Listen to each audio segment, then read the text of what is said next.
Milhares de pessoas em deslocamento, parte delas na fronteira, em busca de uma chance de deixar uma zona de guerra que recebe muitas bombas e pouca água e comida. O drama de civis que enfrentam os horrores de um conflito cujo fim ainda não está no horizonte. Eu sou Conrado Corsaletti, este aqui é o Durma com Essa, o podcast de notícias do Nexo.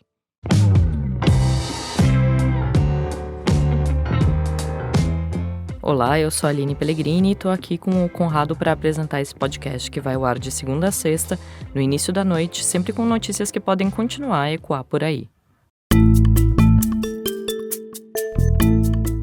Quarta-feira, 1º de novembro de 2023, dia em que a fronteira sul da faixa de Gaza foi aberta pela primeira vez para a saída de pessoas desde o início do conflito atual entre Hamas e Israel. Centenas delas, boa parte estrangeiros que estavam no território palestino, conseguiram sair pela cidade de Rafah, rumo ao Egito. A primeira leva tem australianos, austríacos, búlgaros, finlandeses, indonésios, jordanianos, japoneses e tchecos. Nenhum brasileiro conseguiu atravessar a fronteira no momento inicial.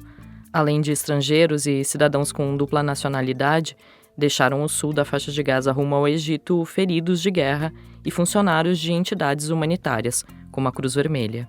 Desde 7 de outubro, quando o Hamas promoveu um massacre em solo israelense, deixando cerca de 1.400 mortos e sequestrando mais de 200 pessoas, ninguém tinha sido autorizado de sair do território palestino controlado pelo grupo extremista. A brecha do cerco de Israel foi mediada por autoridades do Catar, país árabe que já tinha negociado a libertação de reféns israelenses e até recebido elogios de potências do Ocidente, como Estados Unidos e França, por causa da sua atuação no conflito. O Catar é um emirado absolutista. É um país pequeno da Península Arábica, cheio de riqueza baseada em grandes reservas de petróleo e gás natural. É de lá a rede de TV Al Jazeera, com amplo alcance no mundo árabe e também em países do Ocidente. O Catar envia mensalmente milhões de dólares para a faixa de Gaza, a título de ajuda humanitária, isso pelo menos desde 2014. O país abriga Ismail Haniyeh, que é chefe do Hamas, e um escritório político do grupo extremista palestino na capital Doha, isso desde 2012. Com Israel, o Emirado não tem relações diplomáticas oficiais, mas mantém canais de diálogo extraoficiais e também em relações comerciais. O país árabe já atuou em negociações de cessar-fogo entre Hamas e Israel em conflitos anteriores.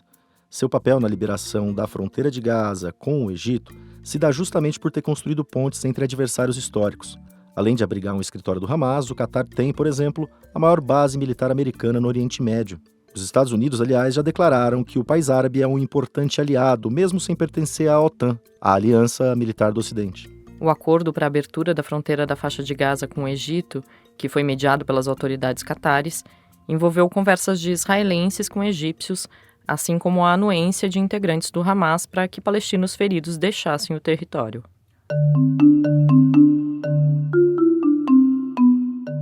Alessandro Candeias, que é embaixador do Brasil na Cisjordânia, outro território palestino, este não controlado pelo Hamas, diz que novas listas para deixar a zona de guerra vão ser publicadas. Ele afirmou acreditar que vai haver brasileiro nelas. São 3 dezenas de brasileiros registrados pelo Itamaraty que estão em Gaza. A travessia pode ocorrer na sexta-feira. A estudante Shahed Albana, de 18 anos, é uma das brasileiras que está na faixa de Gaza. Por semanas, ela vem divulgando vídeos gravados com o celular sobre a situação do território. Parece que vamos demorar muito ainda para sair desse país. Tô cansada. Perdi muito peso, gente. De tanto ansiosa que eu tô, de tanto preocupada que eu tô, de tanto medo que eu tô sentindo, gente. Pelo amor de Deus. Já não sei o que fazer mais. Eu não quero perder a esperança, tá ligado? Mas tá difícil, viu? Esse áudio é de dias atrás. Na terça-feira, ela conseguiu enviar mais um vídeo, em que falou sobre as dificuldades de acesso a itens básicos. Estamos ainda com falta de água. Daqui uns dias eu acho que a gente não vai conseguir encontrar mais água. Tá difícil. Não temos luz, ó.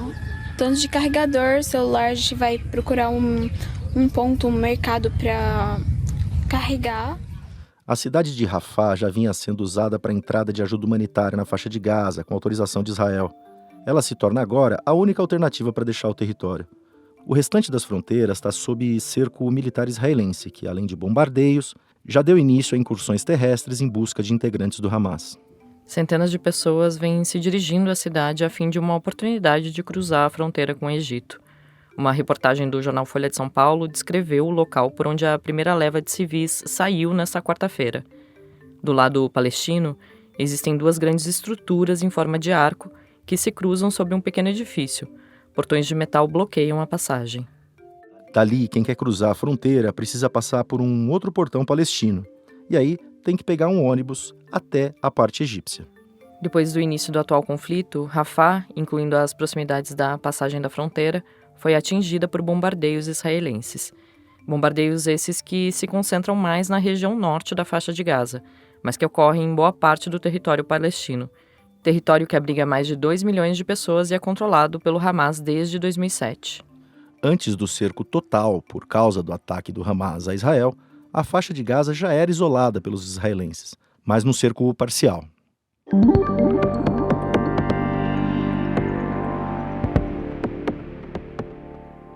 O atual conflito entre Hamas e Israel, com bombardeios constantes na faixa de Gaza, tem forçado o deslocamento interno de milhares de palestinos. A situação levanta comparações na comunidade palestina com um êxodo massivo também de palestinos no contexto da fundação do Estado de Israel, em 1948, depois de 6 milhões de judeus serem mortos no Holocausto. A Nakba, termo árabe para desastre ou catástrofe, está nas raízes do conflito travado há décadas no Oriente Médio. Estima-se que 700 mil palestinos tenham deixado seu antigo território naquela ocasião. Grande parte se refugiou em países vizinhos. Outra se deslocou dentro da própria Palestina. Segundo a ONU, a Organização das Nações Unidas, existem quase 6 milhões de refugiados palestinos no mundo. A Nakba é objeto de disputa. Palestinos falam numa ação planejada de limpeza étnica. Parte dos israelenses nega a existência do episódio, enquanto sionistas de esquerda admitem que sim, ele aconteceu, mas atribuem os deslocamentos a um resultado natural da guerra, não a uma política de Estado. A ONU tem uma agência para refugiados palestinos desde 1949. A organização reconhece a Nakba, embora em termos próprios, sem a contundência dos dois lados da disputa.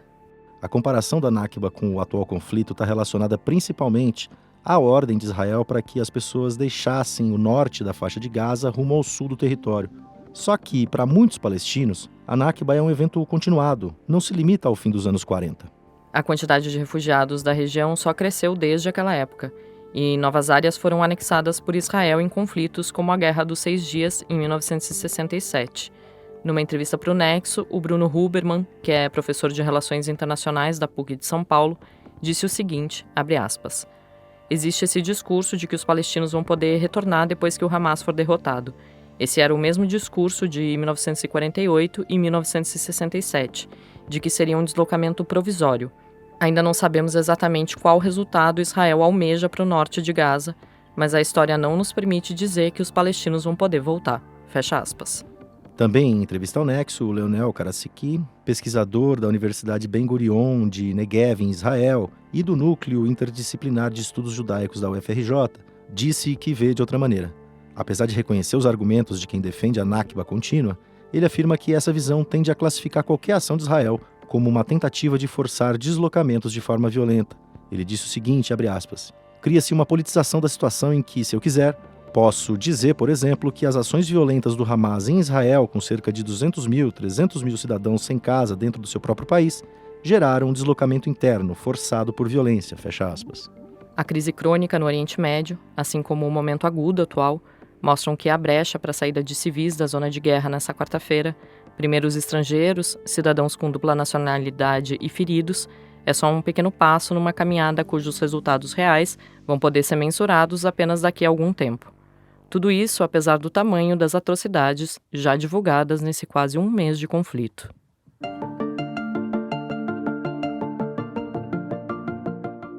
Num momento em que o mundo discute cada vez mais as mudanças climáticas e a necessidade de acelerar o processo de transição energética, dois negócios que aconteceram neste último mês de outubro mexeram com o mercado global de petróleo. O Marcelo Rubissec escreveu sobre o significado desses acordos para Ponto Futuro, editoria do Nexo, que tem o clima entre os seus temas de cobertura. Pois é, a gente teve agora em outubro 2 grandes aquisições sendo fechadas no mundo do petróleo, e por empresas que já estão entre as maiores petroleiras do planeta.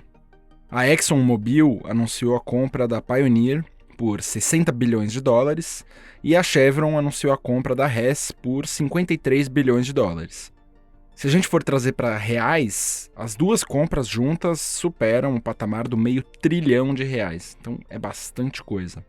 Tem algumas coisas importantes para a gente ficar de olho aí. Primeiro que essas empresas gigantes estão expandindo suas operações, mirando em especial algumas reservas de óleo e gás, como a exploração de xisto no sudoeste dos Estados Unidos e a exploração de petróleo na costa da Guiana, aquela região que é conhecida como Margem Equatorial. É lá, inclusive, que a Petrobras está tentando uma licença ambiental para conseguir extrair petróleo naquela discussão toda envolvendo o IBAMA e que, enfim, está dando bastante pano para manga. De todo jeito, essas mega fusões no mundo do petróleo também falam, em alguma medida, sobre a transição energética. Tudo bem que tem algumas petroleiras, especialmente na Europa, que estão investindo mais pesado em fontes limpas de energia. Mas no caso dessas empresas americanas, o que elas estão apostando é que a transição energética vai demorar mais do que o desejado e até que o projetado por órgãos internacionais. A aposta é que a demanda por combustíveis fósseis vai continuar alta por algum tempo, e aí eles querem aproveitar isso para ganhar ainda mais dinheiro. O texto do Marcelo você lê em nexojornal.com.br/ponto-futuro. Aliás, assine o Nexo e apoie jornalismo independente e de qualidade. Tem um desconto especial de 60% para assinaturas via Google, mas corre que o tempo da promoção é limitado. Da abertura da fronteira sul da faixa de Gaza aos movimentos do mercado global de petróleo, durma com essa. Com roteiro, produção e apresentação de Conrado Corsaletti, apresentação de Aline Pellegrini, edição de texto de Suzana Souza, participação de Marcelo Rubissec e edição de áudio de Pedro Pastoriz, termina aqui mais um Durma com essa. Quinta-feira é feriado e não tem Durma. E sexta é dia de extratos da semana. A gente traz um resumo com as principais notícias dos últimos dias do Brasil e do mundo. Até!